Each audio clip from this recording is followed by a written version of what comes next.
Guys আজি মোৰ ভিডিঅ'টো অকণমান ব্যতিক্ৰম। আজি মই মোৰ গুৰু সাই বাবাৰ কথা আপোনালোকক ক'বলৈ ওলাইছোঁ।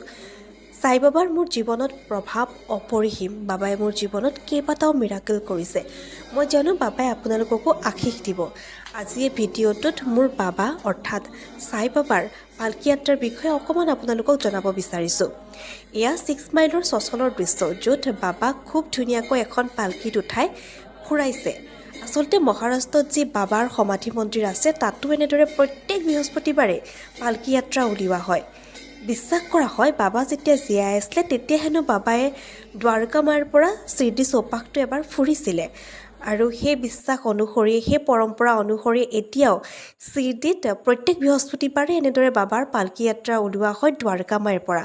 আকৌ পুনৰ বাবাক এপাক ফুৰাই দ্বাৰকা মাইলৈ লৈ অহা হয়।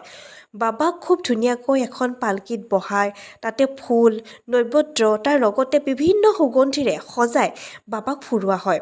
আৰু এই দৃশ্য চাই যি অনুভৱ হয় সেয়া আচলতে সন্মুখৰ পৰাহে বুজিব পাৰি কিমান বেছি ভাল লাগে। আপোনালোকেও যদি এক্সপিৰিয়েঞ্চ কৰিব বিচাৰে তেন্তে কিন্তু আপোনালোকে সোনকালে যাব, কাৰণ মই কৈছোঁৱেই অগণন লোকৰ সমাৱেশ হয়। গতিকে যদি বাবাক একদম ওচৰৰ পৰা চাব বিচাৰিছে তেন্তে কিন্তু সোনকালে যোৱাটো অতিকৈ জৰুৰী। বাকী মোক এই ভিডিঅ'টো দিছিলে হাসনাই, মোৰ ফ্ৰেণ্ড হাসনা, তাইলৈ ধন্যবাদ জ্ঞাপন কৰিছোঁ। আৰু একেবাৰে শেষত পালকি যাত্ৰাৰ ভিডিঅ'টো আকৌ এবাৰ আপোনালোকলৈ লগাই দিছোঁ।